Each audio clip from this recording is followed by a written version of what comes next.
আসসালামু আলাইকুম প্রিয় অ্যাডমিশন ক্যান্ডিডেটরা, তোমাদের হচ্ছে আজকে জিএসটি ইউনিট এক্সাম হলো এবং সেই এক্সামে যে প্রবলেম গুলো আসছে আমরা ট্রাই করবো সেই প্রবলেম গুলো সলভ দেওয়ার। তো দেখো, ফার্স্ট প্রবলেম আমাদের যেটা ছিল সেটা দেখো, যে এখানে বলছিল যে ওয়াই ইকুয়াল 1/x হলে ওয়াই এন ইকুয়াল কত আছে। যদি দেখো যে ওয়াই ইকুয়াল বলছে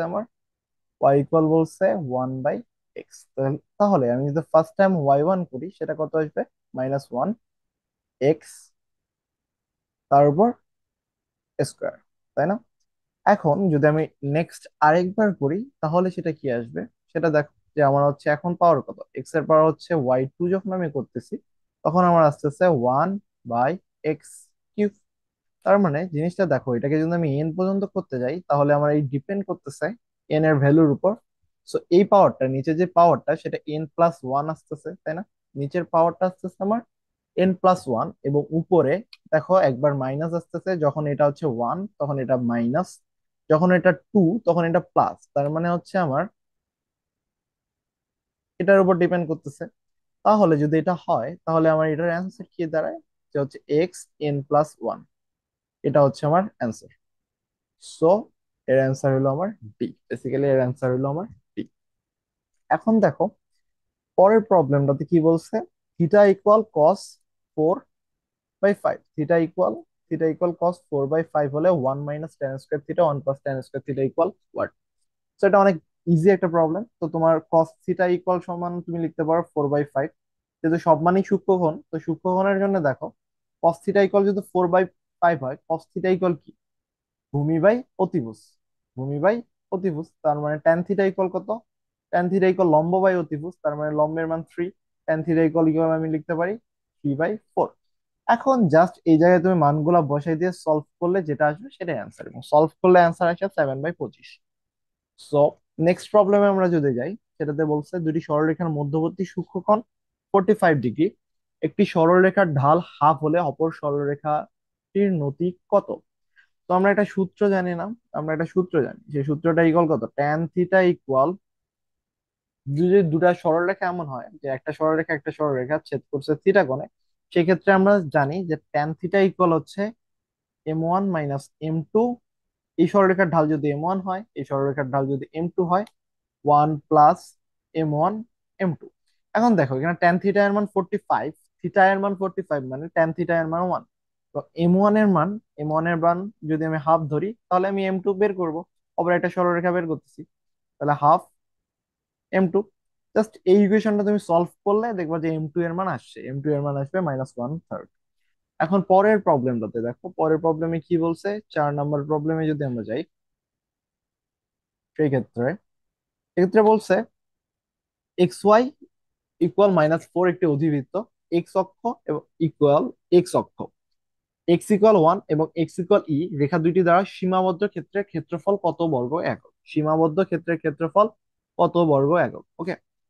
ধরো, তাহলে আমাকে যখন আমি ওয়াই ডিএক্স, যেহেতু এক্স অক্ষের সাপেক্ষে, তার মানে আমি করব y dx। এফ সীমাগত থেকে কত হবে? 1 থেকে ই পর্যন্ত। তাহলে ওয়াই এর মান কত? ওয়াই ইকুয়াল, দেখো 1 নম্বর ইকুয়েশন থেকে লিখতে পারি xy = 4। xy = 4, আচ্ছা একটু ভালোভাবে লিখি আমি। এই পয়েন্ট থেকে আমি লিখতে পারি না যে xy - 4 = 0, তার মানে আমি এখান থেকে লিখতে পারি যে হচ্ছে xy = 4। তাহলে আমি এখানে লিখতে পারি y = 4/x, এটা আমি লিখতে পারি। সো এটা যদি আমি লিখতে পারি তাহলে আমি এটা লিখতে পারবো যে হচ্ছে 1 ই ওয়াই ডিএক্স, তাই তো? তার মানে আমি এটা লিখতে পারি 1 ই 4/x ডিএক্স। দেন এটাকে সলভ করা তো অনেক ইজি, এবং সলভ করতেই পারবা। দেখো এটা সলভ, ফোরটা হচ্ছে কনস্ট্যান্ট, ফোরটা বাইরে চলে আসবে, তার মানে এই পয়েন্টটা হচ্ছে ln x, এবং আপার লিমিট তার কত, ই। আপার লিমিট হচ্ছে ই, এবং লোয়ার লিমিট হচ্ছে 1, এবং ln এর মান হচ্ছে 1, তার মানে এর অ্যান্সার হচ্ছে 4। ওকে। সো আশা করি এই জিনিসটা তুমি বুঝতে পারছো। এখন আমরা যদি নেক্সট প্রবলেমে যাই, 5 নম্বর প্রবলেমে, সেখানে বলছে যে 5 সেন্টিমিটার বিশিষ্ট ব্যাস বিশিষ্ট একটি চাপ 40 ডিগ্রি কোণ উৎপন্ন করলে ওই চাপের দৈর্ঘ্য কত সেন্টিমিটার? ওই চাপের দৈর্ঘ্য কত সেন্টিমিটার? তো দেখো, যে আমরা জানি S = r থিটা। তো এই যে ইকুয়েশনটা, এই কোয়েশ্চেনটা তোমার 5 সেন্টিমিটার, তোমার এই যে 40 ডিগ্রি, এই কোশ্চেনটা বেসিক্যালি তুমি হচ্ছে ক্যালকুলেটর ছাড়া করা quite impossible, quite impossible, calculator ছাড়া করা অনেকটাই ইম্পসিবল। সো এই কোশ্চেনটা তোমাকে দেওয়া হয়েছে যাতে তুমি হচ্ছে পরীক্ষা হলের মধ্যে না পারো। সো যারা দাগাইতে পারছো খুব ভালো জিনিস, যারা দাগাইতে পারো নাই, পারে নাই, এই কোশ্চেনটা বেশিরভাগ স্টুডেন্টই পারে নাই। এই স্টুডেন্টটা বেশিরভাগ স্টুডেন্টই কোশ্চেনটা সলভ করা অনেক ইজি, বাট ক্যালকুলেটর ছাড়া তোমার এক্সাক্ট মান বের করা অনেক টাফ। একজন সাধারণ স্টুডেন্টের ক্ষেত্রে ক্যালকুলেটর ছাড়া এই ম্যাথটা সলভ করা অনেকটাই টাফ। সো তুমি যদি নাও পারো কোনো প্যারা নেই। এখন পরেরটাতে যাও, এখানে বলছে নির্ণায়ক 2,1। হ্যাঁ, এখন হচ্ছে পরের প্রবলেমটাতে দেখো এখানে কি বলছে যে হচ্ছে 2,1 তম ভুক্তি সহগুণক 9 হলে এক্স এর মান কত। সো 2,1 হচ্ছে এই পয়েন্টে, তার মানে এর যদি আমি ভুক্তি বের করতে চাই সেটা হচ্ছে 3 - 3x - 3x ইকুয়াল -9, কারণ যেহেতু এটা 2,1 তম ভুক্তি তার জন্য এটা হচ্ছে -9 আসবে। তো সেই ক্ষেত্রে আমার হচ্ছে -6x ইকুয়াল -12 এবং এক্স এর মান আসবে 2। তো সি নাম্বার অ্যান্সার। এরপরে দেখো বলছে হচ্ছে 7 নম্বর প্রবলেমে যে 3x - 4y ইকুয়াল 12 রেখাটি এক্স ও ওয়াই অক্ষকে যথাক্রমে এ ও বি বিন্দুতে ছেদ করলে মূল বিন্দু হতে এ বি রেখার উপর লম্ব দূরত্ব কত। মূল বিন্দু হতে এ বি রেখার লম্ব দূরত্ব কত। সো লম্ব দূরত্ব বের করার একটা সূত্র আছে না, জাস্ট এক্স্যাক্টলি ইজি একটা সূত্র। তো দেখো যে সূত্রটা কি, যে ধরো কোন একটা রেখা x plus b y plus c equal 0, কোন একটা বিন্দু থেকে যদি লম্ব দূরত্ব আমরা বের করতে চাই, সেই সূত্রটা হলো যে হচ্ছে ধরো এক্স কমা ওয়াই বিন্দু থেকে যদি আমি বের করতে চাই, সেই সূত্রটা হলো x plus b y plus c root over a square plus b square. এটা হলো আমার সূত্র। তো কোন একটা রেখার লম্ব দূরত্ব বের করার সূত্র হলো এটা। সো এই পয়েন্টে যদি আমি 0,0 বিন্দু হতে লম্ব দূরত্ব বের করতে চাই, তার মানে হচ্ছে 0 - 0 -12 রুট ওভার 3 উপর স্কোয়ার প্লাস 4 এর উপর স্কোয়ার মডুলাস। সো এটার মান যেটা আসবে সেটাই হচ্ছে আমার অ্যান্সার। এর পরের পার্টে দেখো, এর পরের এর পরের ম্যাথ কি বলছে, প্রবলেমটা বলছে যে limit x tends to infinity 2x sine y by two to the power x equal what, 1/2 to the power x equal what. So এই ম্যাথটা দেখো জাস্ট ইজি, যে হচ্ছে তুমি লেখো সাইন ওয়াই বাই 2x, নিচে ওয়াই বাই 2x, এই আকারে লেখা যায় না? এই আকারে কি লেখা যায়? এই আকারে যদি লেখা যায়, এই প্রবলেমটা যদি এই আকারে লেখা যায়, দেখো আবার একটু দেখি, যে হচ্ছে এটাকে এইভাবে লেখা যায় y/2x। তো 2x টা উপরে চলে গেল এবং এক্সট্রা আমি কি নিছি ওয়াই, এক্সট্রা আমি নিছি হচ্ছে ওয়াই, তাই তো? এক্সট্রা যদি আমি ওয়াই নিই তাহলে ওয়াইটা আমি গুণ দিলাম, এবং এই পার্টটুকুর মান যদি limit y tends to infinity হয়, তার মানে এই পার্টটুকুর মান হচ্ছে 1 ইন্টু ওয়াই। সো অ্যান্সার হইলো আমার ওয়াই। এটা হইলো আমার হচ্ছে এক্সটেন্ডেড একটা উপপাদ্য আছে। তো আমরা একটা সূত্র জানতাম যে হচ্ছে limit x tends two 0 equal যদি হচ্ছে থিটা বাই সাইন থিটা হয়, সেটা ইকুয়াল হচ্ছে 1। তো সেইখান থেকে একটা স্ট্যান্ডার্ড উপপাদ্য আসছিল যেখানে তুমি ইনফিনিটি নিলেও এই মানটাকে 1 প্রমাণ করা যায়। তো এখান থেকে এই ম্যাথটা সলভ করা যায়। এখন নেক্সট প্রবলেমে যাই, সেখানে বলছে সাইন 4x কস 4x এর পর্যায় কত। সাইন 4x এবং কস 4x এর পর্যায় কত। দেখো সাইন এক্স এর পর্যায় হচ্ছে, সাইন এক্স এর পর্যায় পাই/2, কস এক্স এর পর্যায় পাই/2। কস এক্স এবং সাইন এক্স দুইটারই পর্যায় হচ্ছে পাই/2। সো এই পয়েন্ট থেকে তুমি ডিরেক্টলি যোগ এবং বিয়োগ পর্যায়ে যাই করো না কেন ফাংশনের ক্ষেত্রে, দুই ক্ষেত্রেই তোমার ফাংশনের পর্যায়ে সেম থাকবে। সো অ্যান্সার ওটাই। 10 নম্বর কোশ্চেনে বলছে যে তিনটি বল P√3P এবং পি সাম্য অবস্থায় থাকলে প্রথম দুটি বলের মধ্যবর্তী কোণ কত। প্রথম দুইটা কোণের মধ্যবর্তী কোণ কত। দেখো তিনটা বল যদি সাম্য অবস্থায় থাকে, তাহলে তৃতীয়টি হচ্ছে যে কোনো দুইটার মধ্যবর্তী কোণ নির্ণয়ের ক্ষেত্রে তৃতীয়টি হচ্ছে লব্ধি ধরা হয়। আর তৃতীয়টি যদি আমার লব্ধি হয়, পি স্কোয়ার ইকুয়াল হচ্ছে P square plus 3p² plus 2 × p × √3p cos theta. তার মানে এই পি স্কোয়ার বাদ, এটা সলভ করলে দেখবা কস থিটা এর মান আসতেছে হচ্ছে কত। এইদিকে হচ্ছে 3p² 2√3, তার মানে হচ্ছে এটা সলভ করলে যেটা আসবে সেটা হচ্ছে তোমার 150 ডিগ্রি আসবে, কমন মান। দেখো যদি আমি সলভ করেই দিই, তাহলে এইদিকে আসতেছে আমার হচ্ছে 3 p স্কোয়ার, এদিকে হচ্ছে 2√3 p square cos theta. So তুমি cos থিটা ইকুয়াল লিখতে পারো √3/2, তার সামনে মাইনাস, সো এটার অ্যান্সার হচ্ছে আমার 150 ডিগ্রি। ওকে, এরপর 11 নম্বর কোশ্চেন দেখো, x² + y² = 9 বৃত্তের স্পর্শক এক্স অক্ষের সাথে 45 ডিগ্রি কোণ উৎপন্ন করে, তাহলে উক্ত স্পর্শকের সমীকরণ নির্ণয় করো। উক্ত স্পর্শকের সমীকরণ নির্ণয় করো। So very easy. দেখো, স্পর্শক এক্স অক্ষের সাথে 45 ডিগ্রি উৎপন্ন করছে, তো 45 ডিগ্রি এক্স অক্ষের সাথে উৎপন্ন করলে সেই স্পর্শকের সমীকরণ যদি mx + c হয়, y = tan থিটা, এম এর মান tan থিটা, tan 45 ডিগ্রির মান কত? 1, tan 45 ডিগ্রির মান হচ্ছে 1, তার মানে এম এর মান 1, x + c। তার মানে সরলরেখাটা সমীকরণ হচ্ছে x - y + c = 0, x - y + c = 0। First কাজ হচ্ছে এটার সাথে আগে মিলাবা, মিলে কিনা। দেন দেখো, আমরা জানি যে কোনো একটা বৃত্তকে যদি কোনো একটা স্পর্শক স্পর্শ করে, সাপোজ এটা একটা বৃত্ত, সেই বৃত্তকে যদি স্পর্শ করে তাহলে কেন্দ্র থেকে লম্ব দূরত্ব তার ব্যাসার্ধের সমান, কেন্দ্র থেকে লম্ব দূরত্ব তার ব্যাসার্ধের সমান। তো এই বৃত্তের কেন্দ্র কত? এই বৃত্তের কেন্দ্র হচ্ছে 0,0, 0,0, এবং ব্যাসার্ধ হচ্ছে 3। কেন্দ্র থেকে লম্ব দূরত্ব, এই সরলরেখাটার লম্ব দূরত্ব কেন্দ্র থেকে হচ্ছে c/√2 মড ইকুয়াল 3। তার মানে তুমি লিখতে পারো c = +- 3√2। সো এই সি এর মান এই জায়গায় বসায় দিলে যেটা আসে সেটাই আমার অ্যান্সার। তো এটা গেল। এখন আমরা নেক্সট প্রবলেমে যাই। নেক্সট প্রবলেমে যাওয়ার আগে আমাকে হচ্ছে একটা জিনিস ইনপুট করতে হবে, একটু দেখি। হ্যাঁ, একটু মুভ করি। এটা না, এটা তো সেম প্রবলেমে আসলো। নেক্সট দেখো, এই তো অফ, সেম জিনিস। নেক্সট প্রবলেমে যাই, যাওয়ার আগে হচ্ছে আমি জিনিসটা একটু ইম্পোর্ট করে নিই। দেখো, এটা দেখো, এখানে কি বলছে একটু জুম আউট করি। হ্যাঁ, তোমাকে ax = b হলে তাহলে ক্রেমারের সূত্র অনুসারে এক্স ও ওয়াই এর মান বের করো, এক্স ও ওয়াই এর মান বের করো। দেখো, a = তো আমরা ক্রেমার্সের সূত্র অনুসারে জানি যে ax = b। তার মানে তুমি এখানে লিখতে পারো যে, সরি, এখানে আমি, হ্যাঁ, ক্রেমার্সের সূত্র অনুসারে আমি লিখতে পারি ax = b, ax = b। তার মানে তুমি এই জায়গায় পয়েন্টে লিখতে পারো যে 4, 2, 3, 5 xy হচ্ছে 6, 1। এখান থেকে তুমি একটা ইকুয়েশন দাঁড় করে দিতে পারো যে 4x + 2y = 6 এবং 3x + 5y = 1। এই দুটো ইকুয়েশন সলভ করলে যেটা এক্স এবং ওয়াই এর মান আসবে সেটাই তোমার অ্যান্সার। এখন 13 নম্বর প্রবলেমে যাই। আমরা যদি 13 নম্বর প্রবলেমে যাই, সেই প্রবলেমে কি বলছে?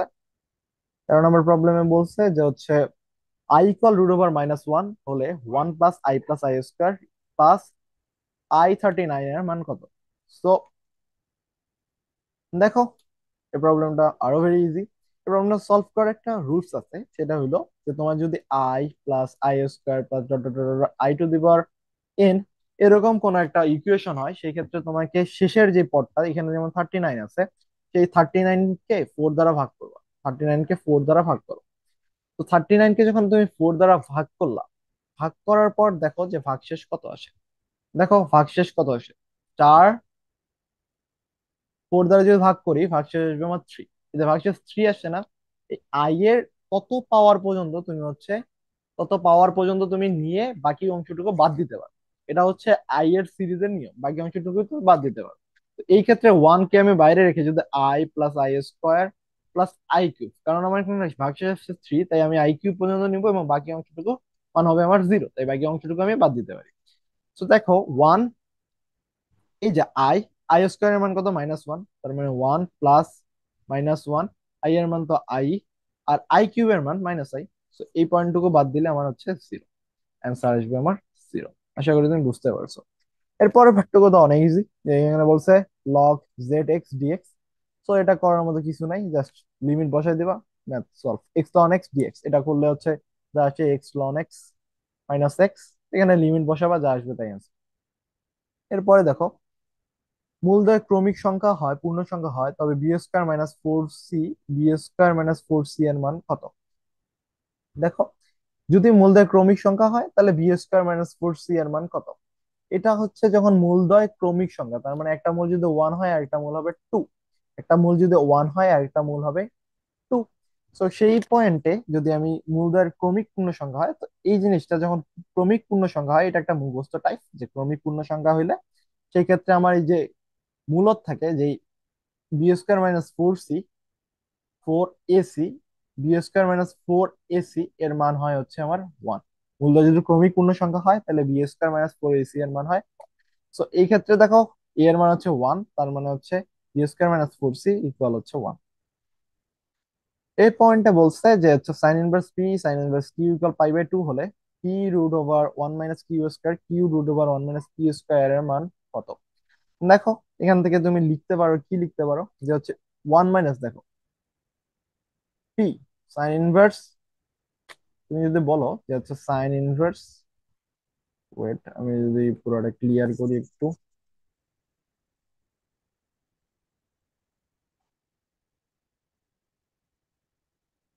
তো দেখো, এখানে বলছে যে হচ্ছে sine inverse p plus sine inverse q equal pi by two, তাহলে p root over one minus q square, q root over one minus p square equal কত?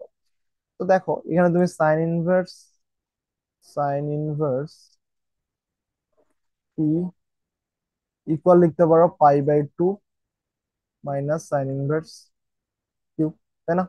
তার মানে পি ইকুয়াল লিখতে পারো সাইন সাইন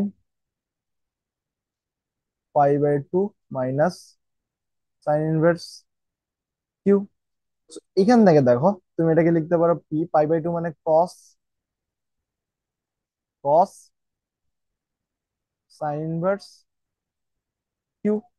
সো এই পয়েন্টটিকে তুমি আবার লিখতে পারো যে হচ্ছে p equal pi by two minus q, p equal pi by two minus q. এখানে মান বসায় দিবা, মান বসায় দিয়ে দেখবা যে হচ্ছে তোমার অ্যান্সার আসছে ওয়ান। এটা এটা হুবহু বইয়ের ম্যাথ, এবং তুমি এইভাবে সলভ করে মানটা বের করতে পারো। এরপরটাতে কি বলছে, কে এর কোন মানের জন্য ওয়াই ইকুয়াল কে এক্স বিন্দুটির স্পর্শক এক্স অক্ষের সাথে 30 ডিগ্রি কোণ উৎপন্ন করে। কে এর কোন মানের জন্য, সো জাস্ট ওয়াই ইকুয়াল কে এক্স মাইনাস এক্স স্কোয়ার, তাই না? ওয়াই ইকুয়াল কে এক্স মাইনাস এক্স স্কোয়ার। মূল বিন্দুতে স্পর্শক এক্স অক্ষের সাথে 30 ডিগ্রি কোণ উৎপন্ন করে, তার মানে হচ্ছে ডিওয়াই বাই ডিএক্স করো, এটাকে ডিওয়াই বাই ডিএক্স করলে কি হয়? এটা আসে আমার হচ্ছে কে মাইনাস টু এক্স, কে মাইনাস টু এক্স। এখন যখন মূল বিন্দুতে বলছে মূল বিন্দুতে 30 ডিগ্রি কোণ উৎপন্ন করে, সো মূল বিন্দুতে কে ইকুয়াল হচ্ছে tan 30 ডিগ্রি। মূল বিন্দুতে 0,0 বসাও, তাহলে এটা তো জিরো হয়ে যায়, কে ইকুয়াল tan 30 ডিগ্রির মান হচ্ছে ওয়ান বাই রুট। শেষ। এবার এক্স এর কোন মানের জন্য এই ফাংশনটির মান বৃহত্তম হবে, এই ফাংশনটির মান বৃহত্তম হবে? দেখো, nine minus t square, so এই জিনিসটাকে তুমি লিখতে পারো থ্রি মাইনাস টি, টি প্লাস টি। সো টি এর মান যখন হচ্ছে আমার থ্রি হবে, টি এর মান যখন আমার থ্রি হবে, তখন এই ফাংশনটার মান বৃহত্তম হবে, এই ফাংশনটির মান বৃহত্তম হবে। কারণ এই পয়েন্টটা তুমি আমি এইভাবে লিখতে পারি না, nine minus t square plus minus four nine minus t square. এই জিনিসটা যখন টি এর মান হচ্ছে থ্রি, টি এর মান যখন থ্রি, তখন হচ্ছে এই পয়েন্টে ইনফিনিটি হয়ে যায় না? তো টি এর মান থ্রি হলে তোমার হচ্ছে এই ফাংশনটার মান সর্বোচ্চ হবে চার গুণ। দেখো, যদি একটি কণা ভি বেগে নিক্ষিপ্ত হয়, এর আনুভূমিক পাল্লা সর্বোচ্চ উচ্চতার চার গুণ, তাহলে প্রক্ষেপণ কোণের মান কত? প্রক্ষেপণ কোণের মান কত? আমরা একটা সূত্র জানি, four h by r equal tan theta. তো আমার সর্বোচ্চ যখন হয়, যখন আমার পাল্লা সর্বোচ্চ উচ্চতায় চার গুণ হয়, সর্বোচ্চ উচ্চতায় আমার এটার মান কত? 45 ডিগ্রি। তার মানে হচ্ছে ফোর এইচ ইকুয়াল আর। সর্বোচ্চ উচ্চতায় আমরা তো এই সূত্রটা জানি অলরেডি। সো 45 ডিগ্রি কোণের জন্য আমার হচ্ছে চার গুণ হবে। এর পরের পার্টটা দেখো, ওয়ান প্লাস ওমেগা এত এত এত এত এবং এত। তো আমরা জানি, আমরা হচ্ছে বেসিক্যালি এই জিনিসটা জানি না যে হচ্ছে ওয়ান প্লাস ওমেগা কিউবের মান তো ওয়ান, এটা আমরা জানি ওমেগা কিউবের মান ওয়ান, ঠিক আছে? এবং ওমেগা জিরোর মানও ওয়ান। এখন দেখো, এখানে হচ্ছে যখন ওমেগার ক্ষেত্রে থ্রি এন এর সাথে আমার সম্পর্ক। তো 3n+1 হইলে সেটাকে আমি লিখতে পারি ওমেগা, 3n+2 হইলে মানে তিনের যেটাকে বলা হচ্ছে ভাজক বা ভগ্নাংশ গুণিতক, সরি, তিনের গুণিতকের সাথে আমার সম্পর্ক। তো এই ক্ষেত্রে ওমেগার ক্ষেত্রে যেটা করা হয় যে যতগুলা তুমি এখানে যোগ করে দেখো অথবা ডিরেক্ট, এটা যদি হচ্ছে আমার 3 দ্বারা বিভাজ্য হয় তাহলে এটাকে বাদ দিতে পারো, এটাকে বাদ দিতে পারো, এটাকে বাদ দিতে পারো, এটাকে, কারণ এগুলো 3 দ্বারা বিভাজ্য। কোনো দুইটা সংখ্যা যখন ধরো 1 2 3 4 5 যাই থাক না কেন, তুমি হচ্ছে এদের যোগ করে দেখতে পারো যে এরা, যোগ করে দেখবা যে এরা হচ্ছে 3 দ্বারা ভাগ যায় কিনা, বা সরাসরি সংখ্যাটা 3 দ্বারা ভাগ যায় কিনা। সরাসরি ভাগ গেলে এটা বাদ দিয়ে দিতে পারো, সরাসরি ভাগ গেলে এটা বাদ দিয়ে দিতে পারো, সরাসরি বা এই দুটাকে যোগ করে তুমি দেখবা ভাগ যায় কিনা। দেখো তিনের ক্ষেত্রে একটা সুন্দর ম্যাজিক আছে, তিনের ক্ষেত্রে একটা সুন্দর ম্যাজিক আছে। যখন তুমি হচ্ছে বারো, বারো সংখ্যাটা কিন্তু 3 দ্বারা বিভাজ্য এবং এদের যোগফলও কিন্তু 3 দ্বারা বিভাজ্য হবে, এদের যোগফলও 3 দ্বারা বিভাজ্য হবে। তো তুমি হচ্ছে ডিরেক্টলি দেখো 33, যখন 3 ডিরেক্টলি কিন্তু সরাসরি বিভাজ্য, তার মানে 3কে তুমি বাদ দিতে পারো, অথবা এদের যোগফল করে দেখতে পারো, যোগফল করেও দেখতে পারো যে এটা ভাগ যায় কিনা। তো এই ক্ষেত্রে দেখো এই সংখ্যাটার ক্ষেত্রে যে এখানে ডিরেক্টলি বাদ গেছে এবং বাকিগুলো বাদ, তার মানে ওমেগা থাকতেছে, তার মানে 1+ওমেগা আমি পাইলাম। এখন পরেরটাতে দেখো ওমেগা 1 5 5 5 8। তো এই ক্ষেত্রে দেখো 8 5 13, 13, 13 আর 5 কত হয়, 8 5 13 18, 18 আর 5 23 আর 24, তার মানে 24 হচ্ছে 3 দ্বারা বিভাজ্য, তার মানে এটাতে ওমেগা পাওয়ার 0, তার মানে এটার মান হচ্ছে 1। তাহলে 2+ওমেগা আমার অ্যান্সার, 2+ওমেগা গেল আমার অ্যান্সার। এর পরের পার্টটুকুতে দেখো, এর পরে কি বলছে যে হচ্ছে 3p 2p যদি বলে লব্ধি আর, প্রথম বল দুটির মান যদি প্রথম বলের মান দ্বিগুণ করা হয় লব্ধির মানও দ্বিগুণ হয়, তাহলে বলদ্বয়ের অন্তর্গত কোণ কত, বলদ্বয়ের অন্তর্গত কোণ কত। তো দেখো প্রবলেমটা একটু বড়।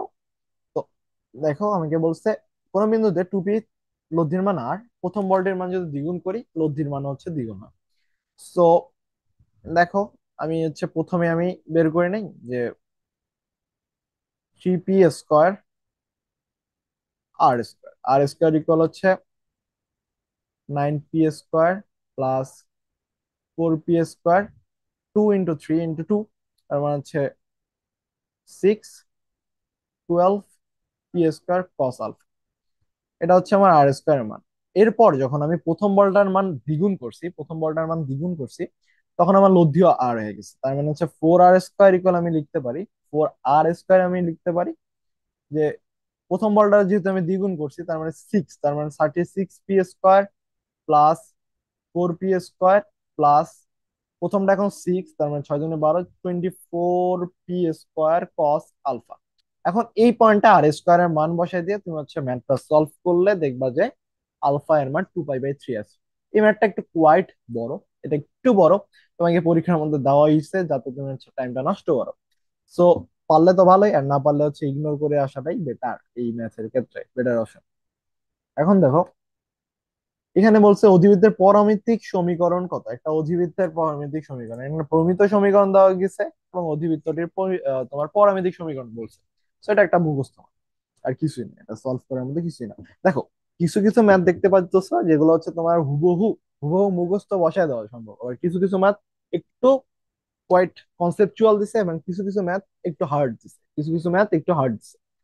তো তোমার কাজ ছিল, তুমি তো পরীক্ষা দিছো অলরেডি, সো যারা নেক্সট পরীক্ষার্থী, যারা নেক্সট পরীক্ষা তো আরো দিবা, যে পরীক্ষাগুলোতে দেখো তোমার যেগুলো ইজি সেগুলো আগে সলভ করবা, এরপর যেগুলো হচ্ছে একটু কনসেপচুয়াল সেগুলো, এবং যেগুলো একবারই হার্ড সেগুলো থার্ড স্টেপে। তো এই যে এর আগের ম্যাথটা করলাম এটা কিন্তু ইজি, সলভ করা যায়, বাট এটার জন্য যে সলভ করার জন্য যে কোয়াইট এনাফ স্পেস থাকা দরকার, সেই স্পেসটা কিন্তু প্রোভাইড করে নাই। প্লাস প্লাস এটার জন্য যে টাইম থাকা দরকার সেই টাইমটা কিন্তু প্রোভাইড করে নাই, তার মানে তোমার স্টেপ ছিল যে এই ম্যাথটা ইগনোর করাটাই বেটার অপশন ছিল। এখন কারো যদি এই ক্ষেত্রে, এটা কিন্তু বইয়ের ম্যাথ হুবহু, তো কারো যদি এটা মুখস্থ থাকে সেক্ষেত্রে আলাদা ব্যাপার। আমার যেমন এটা কিন্তু আমার আসলে আমার মুখস্থই থাকে এবং আমি এটাই দাগিয়ে দাম। তো কারো যদি এটা মুখস্থই থাকে, এটা বইয়ের ম্যাথ হুবহু, সো মুখস্থ থাকে সে ডিরেক্টলি এটা দাগিয়ে পারে। এখন দেখো সমীকরণের একটি সাধারণ মূল হলে এ ইকুয়াল কত। তো সমীকরণের একটা সাধারণ মূল ধরলাম যে আলফা, তো আলফা² - 11 আলফা প্লাস a = 0 একটা ইকুয়েশন, এটা হচ্ছে আলফা² - 40x প্লাস 2a = 0 একটা ইকুয়েশন। তো এখান থেকে যদি যদি আমি বাদ দিই, তাহলে এখানে আসে আমার হচ্ছে 11 থেকে 3x ইকুয়াল হচ্ছে a, এর মান হচ্ছে 3x। সো প্রথম ইকুয়েশন কোথায় গেল? এই ইকুয়েশনে তুমি বসাইতে পারো x² plus 3x minus 11x equal 0। So এখান থেকে তুমি বলতে পারো ওয়েট, এর মান হচ্ছে আমার 3x। তো এখান থেকে ওয়েট, আমার কিছু একটা ভুল হয়েছে, এর মান হচ্ছে -3x। So -3x, x² minus 14x equal তুমি 0 বলতে পারো, x ইকুয়াল এখান থেকে 0 বলতে পারো, x ইকুয়াল 14 বলতে পারো। এবং তুমি যদি এই ইকুয়েশনে মানটা বসাও, তাহলে তুমি দেখো x² minus 14x minus 6x equal 0। Wait, এই ম্যাথটার বেসিক্যালি আরেকবার একটু করে দেখি, আনসার ভুল আসতেছে, বাট নিয়ম এটাই, এভাবেই সলভ করবা। একটু দেখি, অপশনে অ্যান্সার পাইতেছি না। হুম, এখানে বলছে যে α² মাইনাস 11 আলফা প্লাস এ ইকুয়াল 0। আরেকটা হবে তোমার হচ্ছে α² minus 14 alpha plus 2a equal 0। তুমি যে বাদ দাও, তাহলে এখানে এটা বাদ, এটা হচ্ছে প্লাস, এটা হচ্ছে মাইনাস, তার মানে হচ্ছে 3 আলফা, এদিক গেল হচ্ছে আমার মাইনাস এ ইকুয়াল 0। তার মানে এ ইকুয়াল লিখতে পারো 3 আলফা, এ ইকুয়াল আমি লিখতে পারি 3 আলফা। এখন প্রথম ইকুয়েশনে দেখো যে আমার হচ্ছে α² minus 11 alpha plus 3 alpha equal 0। তার মানে আমি লিখতে পারি α² ইকুয়াল, α² এর মান আমি বলতে পারি যে হচ্ছে, ওয়েট,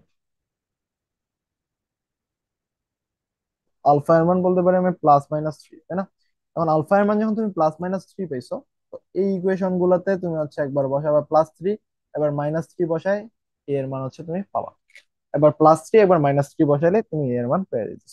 তো এই ম্যাথটাও একটু কোয়াইট বড়, একটু বড়, এবং এটা করার মধ্যে এনাফ স্পেস দেওয়া হয়নি, এবং আই নো যে এটার জন্য হচ্ছে এনাফ টাইমও তুমি পাবা না। সো এর পরের প্রবলেমটা বলছে কি, বলছে যে sin π/3 মাইনাস ইকুয়াল কত। এরপর প্রবলেমটা দেখো, এটা এটা অনেক ইজি একটা প্রবলেম। তোমাকে বলছে হচ্ছে sin π/3 মাইনাস সাইন ইনভার্স মাইনাস, তো আমরা ভিতরের জিনিসটা সলভ করি, π/3 আমরা জানি sine minus theta equal minus sine theta. তো তুমি এটাকে লিখতে পারো sine half. So sine inverse half আর কি, সাইন ইনভার্স হাফ, তার মানে π/3 প্লাস π/6 এটা লিখতে পারো। সো এখান থেকে লিখতে পারো 3π/6 মানে হচ্ছে π/2। সো π/2 যখন তুমি লিখতে পারো, তখন সাইন π/2 এর মান হচ্ছে 1। অ্যান্সার।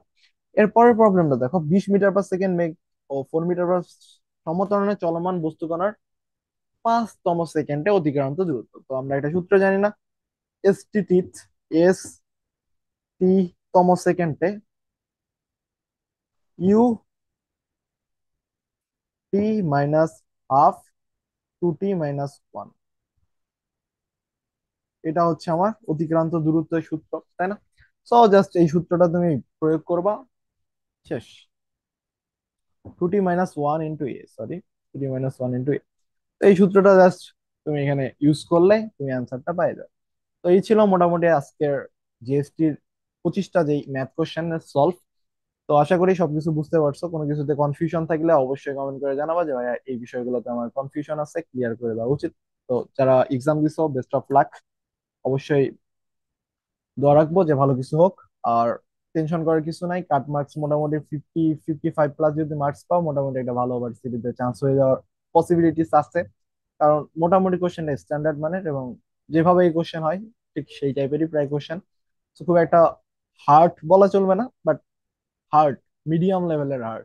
সো পরীক্ষার হলের মধ্যে খুব একটা কঠিনই লাগে এই কোশ্চেন গুলা, অনেক কিছু সলভ করতে। মেবি 25টার মধ্যে কেউ যদি 17-18টাও রাইট করতে পারো, আমি হোপফুল যে তুমি বাকিগুলো অনেক ভালো করছো। ম্যাথে যদি 17-18টাও করতে পারো, আমি হোপফুল যে বাকিগুলা আরো বেশি মার্ক তুলতে পারা উচিত। সো এই ছিল আজকের ক্লাস, ধন্যবাদ।